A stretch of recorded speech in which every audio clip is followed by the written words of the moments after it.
حسن کو زہر دیا جاتا ہے۔ امام حسن زہر کی تکلیف سے تڑپ رہے ہیں، جگر کے ٹکڑے تش میں گر رہے ہیں۔ اتفاق سے امام حسین علیہ السلام کسی بہت ضروری کام سے تشریف لے جاتے ہیں سرانے سے۔ جناب ام فروا دیکھ رہی ہیں کہ اب شوہر کی بالکل آخری حالت ہے۔ اب مشکل یہ تھی کہ خود بھی اٹھ کر نہیں جا سکتی تھی کیونکہ شوہر کا سر تو تازانوں پر تھا، اور قاسم اتنے چھوٹے تھے کہ جا کر چچا سے بیان بھی نہیں کر سکتے تھے کہ میرے باپ دنیا سے رخصت ہونے والے۔ تو قاسم کو قریب بلایا جناب ام فروا نے، اور قاسم کا گریبان چاک کیا اور کہا اسی طرح سے چچا کے پاس چلے جاؤ، جب تم کو اس عالم میں دیکھیں گے تو ان کو خبر ہو جائے گی کہ تمہاری یتیمی کا وقت آ گیا۔ جیسے ہی جناب قاسم اس عالم میں پہنچے کہ گریبان چاک تھا، امام حسین نے جیسے ہی منظر دیکھا ننگے پیر دوڑ گئے۔ امام حسن کے سرانے پہنچے، بھائی کے سامنے بھائی نے دم توڑا، جنازہ پہنچا روضہ رسول کے قریب۔ روضہ رسول کے قریب جنازہ پہنچتا ہے، تاریخ میں موجود ہے کہ وہاں کچھ لوگ پہلے سے موجود کہ اب حسن کو دفن نہیں ہونے دیں گے رسول کے پہلو میں، یہاں تک کہ تیر برسائے جاتے ہیں۔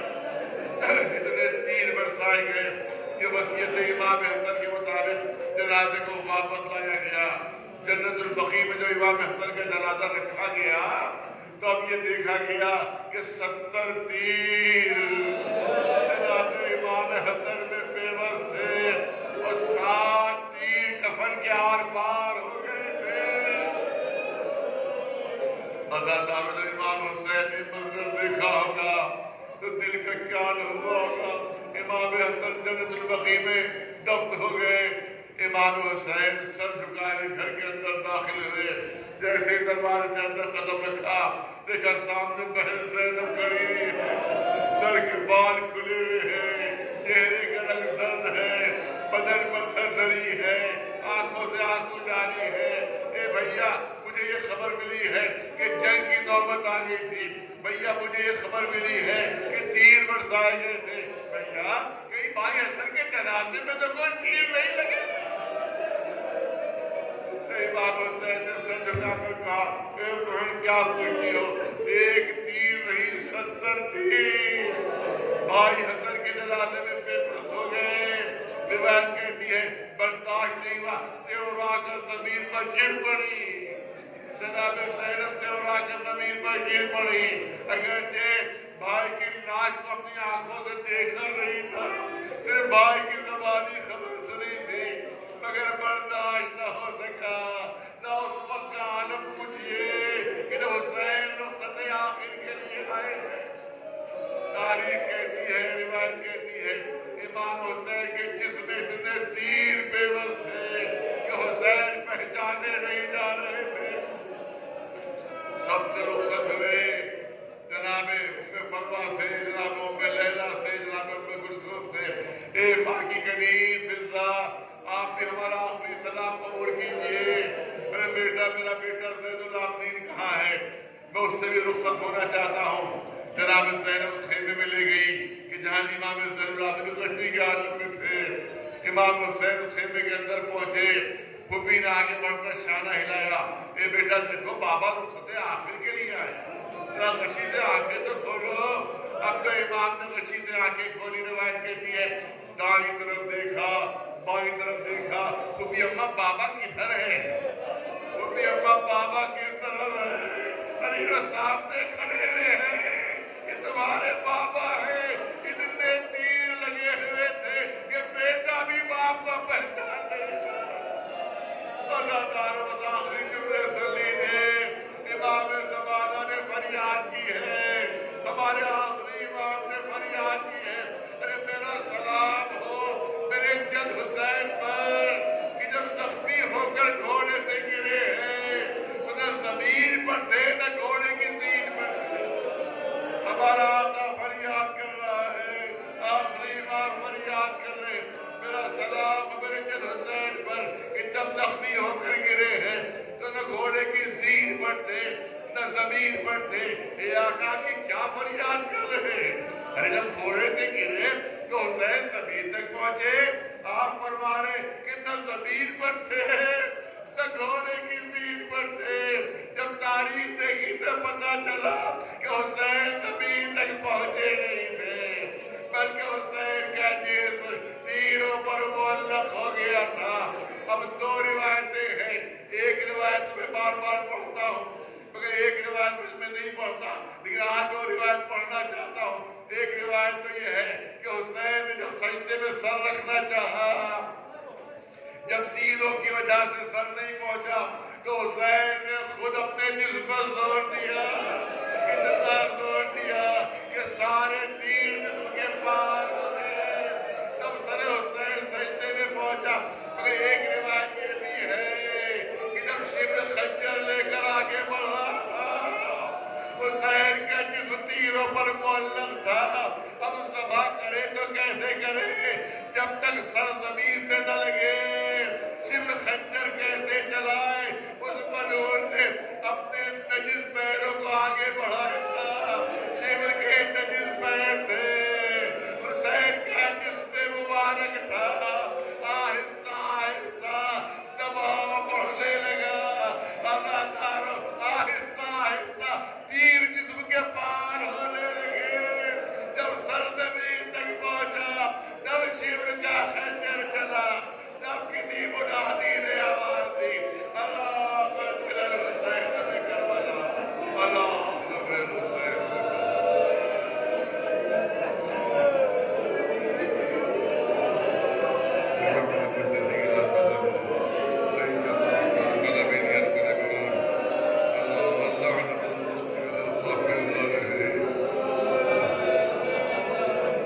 جب آنکھوں میں غم اہل بیت میں آنسو ہوتے ہیں تو اللہ کوئی دعا رد نہیں کرتا ہے. پالنے والے ان آنسوؤں کا واسطہ ہمارے گناہوں کو معاف فرما، ہمارے گناہوں کو بخش دے. تجھے کیا مار کی توفیق عنایت فرما. تجھے چاہتا معصومین کا واسطہ، شہداء کربلا کا واسطہ، ہم میں جو مریض انہیں شفا دے دے، جو مخلوط ان کا قرض ادا ہو جائے، جو بے اولاد ان کو اولاد کے نعمت سے نواز دے، جو حج و زیارت کا تمنی ان کی تمنا پوری فرما دے. پانے والے اس کورونا کے مرض کو جلد سے جلد پوری دنیا سے دور فرما دے. پانے والے دنیا سے دہشت گردوں کو نیست و نابود فرما دے. جو ملک دہشت گردوں کی سرپرستی کر رہے ہیں ان کو بھی تباہ و برباد فرما دے. پالنے والے پرچم اسلام سربلند رہے، پرچم کفر و نفاق سرنگو رہے. جہاں جہاں بھی دوستداران محمد و آل محمد علیہ السلام ہیں ان کی جان و مال و عزت و آل و محفوظ و معمول رہے. پالنے والے ہمیں اس وقت دنیا سے نہ اٹھانا جب تک محمد و آل محمد علیہ السلام ہمارے کردار ہمارے عمل سے راضی نہ ہو جائے. پالنے والے ہمارے آخری امام کے ظہور میں تاجیل فرما اور ہم کو ان کے غلاموں اور جانثاروں میں شمار فرما. ربنا تقبل منا انك انت السميع العليم. الا لعنة الله على القوم الظالمين.